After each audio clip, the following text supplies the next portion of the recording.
का परिवार रहता था। उसके परिवार में उसकी पत्नी सविता थी, बड़ा बेटा राजन और छोटा बेटा संजय थे। और इन लोगों के अलावा एक बहुत पुराना और ईमानदार नौकर जिसका नाम था चंपक।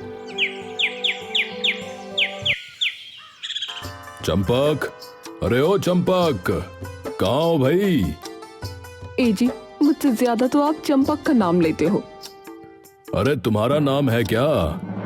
हे भगवान, ये आदमी ना। अरे क्या हो गया मालकिन?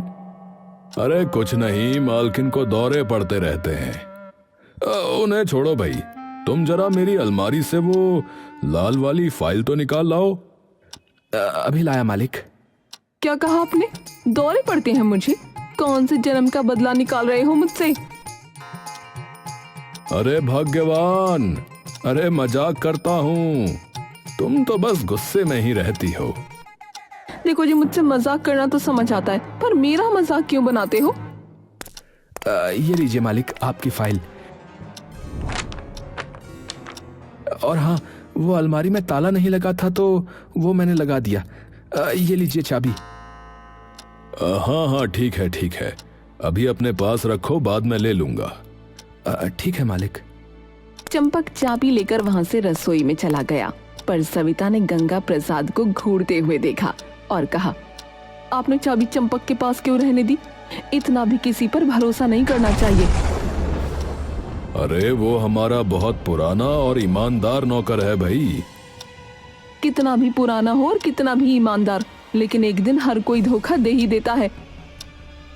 ऐसा कभी नहीं होगा, समझी? ना हो तो अच्छा है, पर ध्यान रखो थोड़ा। एक दिन गंगा प्रसाद का बड़ा बेटा राजन खेत की फसल बेच कर आया। वो बहुत थका हुआ था। अरे बापू, ये लो, आज खेत की फसल बेच कर आया हूँ, ढेर सारा पैसा है, पहले नहा लूं फिर गिनवाऊंगा। हाँ हाँ रख दे, अभी मैं कुछ काम कर रहा हूँ, तू भी नहा ले, फिर देखते हैं। ठीक है। राजन ने जल्दबाजी में वो पैसे बरामदे में ही रख दिए और नहाने चला गया। लेकिन जब लौट कर आया तो बरामदे का नजारा देख उसकी आंखें फटी की फटी रह गईं। पैसे गायब थे। अरे बापू, माँ, ये पैसे कहाँ गए? अरे जहाँ रखे थे वहीं होंगे, नालायक। अरे मैंने तो यहीं बरामदे में रख दिए थे, मेज पर। तूने खुले में क्यों रखे थे? घर में चोर बिठा रखा है क्या? मैंने तो पहले ही कहा था, इतना भरोसा किसी पर मत करो। देखो, चंपक भी घर में ना दिख रहा, वही ले गया लगता है। अरे तुम चुप रहो भाग्यवान, चंपक कभी ऐसा नहीं कर सकता, समझी? हाँ बापू, चंपक भाई तो ऐसे हैं कि अपनी किडनी भी बेच दें, पर किसी का 1 रुपया ना लें। वाह, किडनी बेचने की मिसाल दे रहे हो, पर अभी देख लो, गायब है। अरे यहीं कहीं होंगे, और बाकी लोग पैसे ढूंढो ना। सब परेशान थे कि तभी दरवाजा चर चर की आवाज के साथ खुला और चंपक अंदर आया, हाथ में टोकरी जिसमें टमाटर, भिंडी और हरी मिर्च भरी थी। अरे सबके चेहरे ऐसे क्यों लटक गए हैं? क्या हुआ, कोई मर गया क्या? अरे चंपक भाई, आपने बरामदे में रखे पैसे देखे थे? हाँ देखे थे, मुझे पता नहीं था किसके हैं, तो मैंने सोचा कोई और ना ले जाए, इसलिए सोफे के तकिए के नीचे दबा दिए। लो देख लो। चंपक ने तकिया उठाया और सबकी सांसें थम गईं। नोटों का पूरा पुलिंदा वहीं रखा था। अरे मेरे पैसे। चंपक, मैं तो। देखा, मेरा चंपक दुनिया का सबसे ईमानदार व्यक्ति है भाई। गंगा प्रसाद ने मौका देकर खुशखबरी भी सुना दी। सुनो चंपक, ये पैसे राजन की शादी के लिए थे भाई।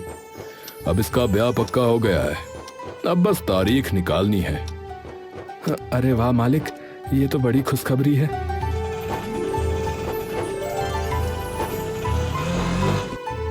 कुछ समय बाद राजन की शादी मीनाक्षी से हो गई और मीनाक्षी अपने साथ अपने मायके से एक नौकर लेकर आई जिसका नाम था मुन्ना। ये मुन्ना अनपढ़ है, हिसाब किताब में जरा कमजोर है, लेकिन हमारे घर का बड़ा वफादार नौकर है, इसीलिए पिताजी ने भेजा है इसे। अरे कोई बात नहीं, अब हम दोनों मिलकर काम करेंगे। आओ मुन्ना, चलो रसोई में चलें। हाँ जी, चलो चलो। शुरुआत के दिन अच्छे बीते, लेकिन जल्द ही मुन्ना की हिसाबी हालत सामने आ गई। एक दिन वो लोग राशन रख रहे थे, तब चावल की बोरियां गिनते समय 1 2 3 4 5 6 2 8 और 2 10। अरे ये कैसे 10 हो गई? ये तो सिर्फ 8 है। अरे बेचारा गिनती और हिसाब में थोड़ा कच्चा है, बुरा ना मानो। अरे चंपक भाई, अब तो आपको मुन्ना को पढ़ाना पड़ेगा। हमारा चंपक तो 5वीं तक पढ़ा है भाई। लेकिन असली परीक्षा आई एक दिन, जब संजय ने मुन्ना को पैसों का काम सौंपा। मुन्ना, कोई आदमी आएगा और 10,000 रुपए देगा, रख लेना। ठीक है जी।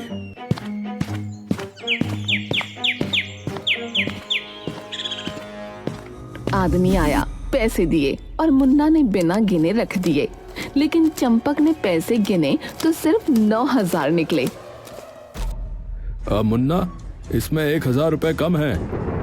अरे मैं तो वो चंपक, उस पर इल्जाम मत लगाओ, बेचारा अनपढ़ है, गिन नहीं पाया होगा। जिसने पैसे दिए उसी से पूछो। चंपक ने तुरंत उस आदमी को रोका। भैया, आपने कितने रुपए दिए थे? अरे भाई, पूरे 10,000 थे। तो देखिए, ये सिर्फ 9,000 है। अरे ये कैसे हो गया भाई? तभी मुन्ना ने पैसे लिए, एक एक नोट अलग किया और मुस्कुराकर कहा, अरे देखिए, ये पूरे 10,000 रुपए नोट आपस में चिपक गए थे। हाँ वही मैं कहूँ, मैं तो पूरे ही लाया था भाई। ये सचमुच चिपके थे या इस मुन्ना ने छिपा लिए थे? मुझे तो चिपके नहीं दिखे। अब घर में चंपक और मुन्ना दोनों ही काम कर रहे थे, लेकिन फर्क साफ दिखता था।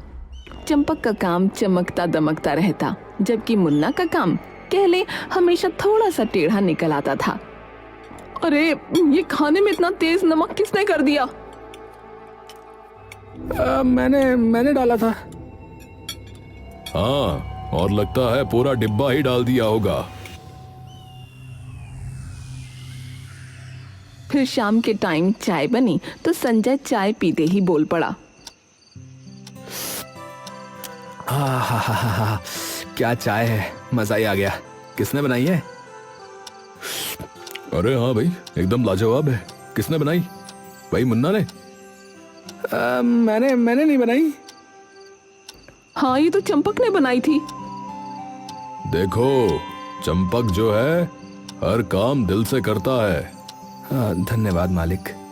घर में जब जब तारीफ होती, चंपक का ही नाम लिया जाता। सब कहते, वाह चंपक वाह। और ये देखकर मीनाक्षी के दिल में एक चुभन सी होने लगती थी। ये नौकर है या घर का लाडला बेटा? सब बस इसकी तारीफ के पुल बांधते रहते हैं। क्या हुआ? क्या सोच रही हो? नहीं कुछ नहीं। चंपक केवल काम ही नहीं करता था, बल्कि अपने गांव, अपने घर की बातें भी बड़े अपनत्व से सुनाता था। एक दिन वो रसोई में सविता के साथ बैठा था, तभी मीनाक्षी भी वहां आ गई। मालकिन, मेरी अम्मा बहुत प्यारी हैं। उन्होंने मुझे बचपन से इतना संभाला है कि आज भी गांव जाता हूं तो सबसे पहले उनका आशीर्वाद लेता हूं। आशीर्वाद लेकर ही घर से निकलता हूं। हाँ, माँ का आशीर्वाद ही सबसे बड़ा खजाना है। देखो जरा, ये तो सास से ऐसे घुल मिल रहा है जैसे बरसों का रिश्ता हो, और मुझसे तो सास ढंग से 2 शब्द भी ना बोलती। और बहू जी, आप गांव में कभी गई हैं? नहीं, और मुझे जाना भी नहीं। और ये कहकर वो वहां से उठकर चली जाती है। और फिर मीनाक्षी ने मुन्ना को समझाया कि वो भी सबके साथ घुल मिलकर बातें करे। मुन्ना, तुम भी थोड़ा बोल बतिया लिया करो, तभी लोग तुम्हें नोटिस करेंगे। ठीक है दीदी। लेकिन जब मुन्ना ने राजन और संजय से बात करने की कोशिश की तो दोनों हाँ हाँ करके फिर अपने काम में लग गए। भैया कल मैं सपना देख रहा था। अच्छा यार, पानी लाओ पहले, प्यास लगी है। हाँ, और चाय भी बना दो। मुन्ना की कोशिशें बेअसर रहीं। इधर एक दिन अचानक चंपक के पास उसके गांव से फोन आया। अरे चंपकवा, जल्दी आ जा भैया, तेरी माँ की तबीयत बहुत बिगड़ गई है। अरे कह रहे हैं ऑपरेशन करवाना पड़ेगा वरना मुश्किल हो जाएगी भैया। अरे भगवान, अरे मैं अभी आता हूँ। पर आप कौन बोल रहे हैं? अरे भैया हमरी छोड़ो, जल्दी आओ, और हाँ कम से कम 1 लाख रुपया लेकर आना। ठीक है। चंपक ने तुरंत गंगा प्रसाद को सारी बात बताई। मालिक, अम्मा की तबीयत बहुत खराब है बता रहे, उनका ऑपरेशन होना है, मुझे पैसे चाहिए थे। कितने चाहिए? मालिक कम से कम 1 लाख रुपया। ये लो, अभी ले जाओ और अपनी माँ का इलाज कराओ। चंपक 1 लाख रुपए लेकर चला गया, लेकिन मीनाक्षी का शक बढ़ गया। आपको क्या लगता है ये सच बोल रहा था? मुझे तो लगता है झूठ है। अरे नहीं बहू, चंपक झूठ क्यों बोलेगा? हो सकता है ये पैसे लेकर ऐश कर रहा हो, घूम फिर कर वापस आ जाएगा। 1 लाख कोई छोटी रकम है क्या? धीरे धीरे मीनाक्षी ने घर के सभी लोगों को भड़काना शुरू कर दिया। सोचिए, इतना बड़ा अमाउंट और हम ऐसे ही दे दें? क्या पता गांव में कोई बीमारी ही ना हो। लेकिन बापू को भरोसा है उस पर। भरोसा तो चोर पर भी होता है, चोरी होने से पहले। मीनाक्षी की बातें घर में हल्का हल्का जहर घोलने लगीं। अब तुम्हें अच्छा बनना होगा, काम भी बढ़िया करना और सबके सामने बातें भी करना, तभी लोग समझेंगे असली भरोसेमंद कौन है। हाँ दीदी, मैं कोशिश करूंगा। मीनाक्षी ने मुन्ना को घर में अच्छी तरह से पेश करना शुरू कर दिया। चाय बनवाकर सबके सामने कहती, देखो मुन्ना ने कितनी अच्छी चाय बनाई है। और अगर खाना ठीक निकला तो बोलती मुन्ना ने ही बनाया है। अरे बहू, मुन्ना तो अच्छा है लेकिन चंपक जैसा नहीं। बस यही तो बदलना है और मैं बदल कर रहूंगी। कुछ दिन बाद अचानक एक दोपहर आंगन के दरवाजे पर चंपक की परछाई दिखी। हाथ में एक पुराना थैला, चेहरे पर थकान और आंखों में बोझ। लेकिन जैसे ही घर वालों ने देखा, मीनाक्षी की आंखों में चमक आ गई। लो, आ ही गया, अब तो इससे सवाल जवाब होंगे। अरे चंपक, अरे इधर आ, बैठ। जी मालिक।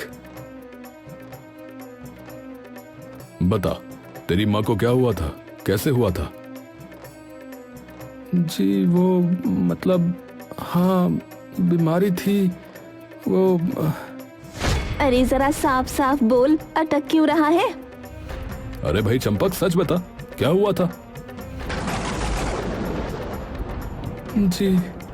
जी वो मैंने मतलब। अरे बोल वरना अच्छा नहीं होगा। मालिक, मैंने सट्टा लगाया था और हार गया, इसलिए। ये सुनते ही जैसे घर में बिजली गिर पड़ी। मीनाक्षी के चेहरे पर विजयी मुस्कान फैल गई, जबकि बाकी सबके चेहरों पर गुस्से की लाली। हरामजादे हैं, हमारी मेहनत की कमाई जुए में उड़ा दी। चंपक, तुमने हमसे धोखा किया। अरे हमें तुमसे ये उम्मीद नहीं थी भाई। हाँ बिल्कुल नहीं। निकल जा, अभी के अभी निकल जा हमारे घर से। मालिक माफ कर दो, एक मौका दे दो। कोई माफी नहीं, निकल। चंपक आंसुओं में भीगा दरवाजे से बाहर चला गया। मीनाक्षी ने मन ही मन सोचा, अच्छा हुआ कांटा खुद ही निकल गया। अब घर की जिम्मेदारी पूरी तरह मुन्ना पर आ गई। बर्तन धोना, झाड़ू पोछा, बाहर का काम सब उसी के हिस्से में आ गया।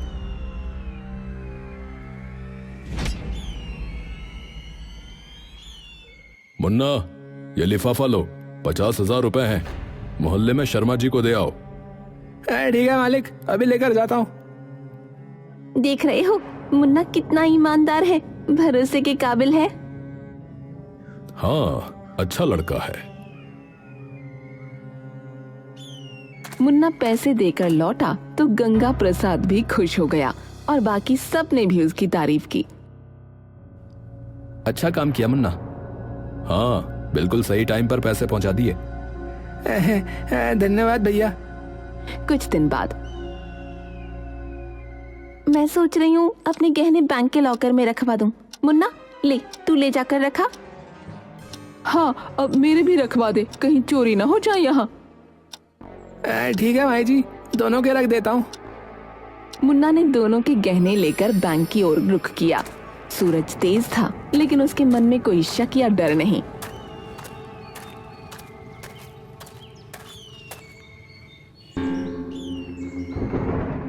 शाम ढलते ही आंगन के दरवाजे पर मुन्ना लौटा, चेहरा पीला, आंखें लाल और होंठ कांपते हुए। अरे, ये क्या हुआ तेरे चेहरे को? मालिक बैंक के सामने से कुछ लोग आए, मोटरसाइकिल पर गहनों का बैग छीन कर भाग गए। मैं कुछ कर न सका मालिक। हाय राम, मेरे गहने! हे भगवान, मेरा सब कुछ चला गया। अरे तूने पीछा क्यों नहीं किया रे? अरे बहुत तेज थे, मैं भाग भी नहीं सका मालिक। अरे ये क्या हो गया? आंगन में मातम सा माहौल छा गया। मीनाक्षी और सविता जमीन पर बैठकर रोने लगीं, पर संजय चिल्लाया, चुप रहो सब, चलो देखते हैं क्या हुआ है। क्या देखेंगे मालिक, मैंने तो बता दिया। चुप, बैंक में सीसीटीवी कैमरा लगा है। अगर बैंक के सामने तुझसे कुछ छीना गया है तो हमें मोटरसाइकिल का नंबर जरूर मिलेगा। हाँ, अब क्या मिलेगा? ऐसे लोग नकली नंबर प्लेट लगाते हैं, कुछ हाथ नहीं लगेगा। मिलेगा या नहीं ये बात की बात है, अभी चलना पड़ेगा ना। सब फौरन बैंक पहुंचे। भाई साहब, जरा 11 से 12 बजे की फुटेज दिखा दीजिए। हाँ जरूर, ये देखिए। सबकी नजरें स्क्रीन पर जमी और अगले ही पल सबके चेहरों का रंग उड़ गया। मुन्ना तो बैंक पहुंचा ही नहीं था, चोरी होना तो दूर, वो गहनों का थैला लेकर कहीं और चला गया था। ओह, तो ये है तेरी सच्चाई। कहाँ है गहने? बोल, वरना पुलिस को बुलाऊंगा। जी मैं वो। अरे मैं क्या कर रहा है, बोल। मुन्ना कांपते हाथों से गहनों की पोटली निकालकर गंगा प्रसाद के हाथ में थमा देता है। लेकिन तभी गली के मोड़ से पुलिस की गाड़ी आकर रुकती है और मुन्ना को पकड़ने लगती है। पर तभी राजन ने जो कहा वो बड़ा अजीब था। चलो मीनाक्षी, तुम भी जाओ। मैं क्यों जाऊंगी भला? क्योंकि अब तुम्हारा असली चेहरा भी सबके सामने आना चाहिए। क्या बकवास है ये? बकवास नहीं, सच है। हमें पता है कि तुम मुन्ना से मिली हुई हो। गहने और पैसे हड़पने का प्लान तुम दोनों ने मिलकर बनाया। झूठ। और ये तेरा खास नौकर मुन्ना कहाँ जाता है, क्या करता है, हमें सब पता है। हमने इसके पीछे एक जासूस लगा रखा था। इतना कहते ही भीड़ के पीछे से कोई आगे बढ़ा और मीनाक्षी की आंखें फैल गईं। चंपक, ये तो आप लोगों ने निकाल दिया था, फिर? नहीं, चंपक हमेशा से हमारे साथ था, हमेशा ईमानदार। क्योंकि हमें पता चल गया था कि वो अम्मा के बीमार वाली बात झूठ है। लेकिन कैसे? क्योंकि चंपक की असली माँ तो इस दुनिया में है ही नहीं। जिस दिन वो अपनी अम्मा के बारे में बात कर रहा था तो वो अपनी पड़ोसन कमला अम्मा की बात कर रहा था। और जब फोन आया तो कहा गया तुम्हारी माँ बीमार है। तब हमें समझ आ गया खेल कोई और खेल रहा है। गंगा प्रसाद ने मीनाक्षी की तरफ इशारा किया। हमें शक था, लेकिन सबूत चाहिए था, इसीलिए चंपक को वापस भेजा गया और पूरा नाटक किया गया। इसके अलावा जब फोन कॉल की जांच कराई गई तो पता चला कि वो तो मुन्ना ने करी थी। और हाँ मुन्ना, जब हमने तेरे बारे में पूछताछ की तो पता चला कि तू अनपढ़ नहीं बल्कि पढ़ा लिखा है। और मीनाक्षी, जिस तरह तू हर बार इसकी तरफदारी करती थी, सब साफ हो गया। हम बस सही मौके का इंतजार कर रहे थे और आज तुम दोनों रंगे हाथों पकड़े गए। मुझे माफ कर दो। गलती हो गई मालिक, गलती हो गई। गलती नहीं, गुनाह।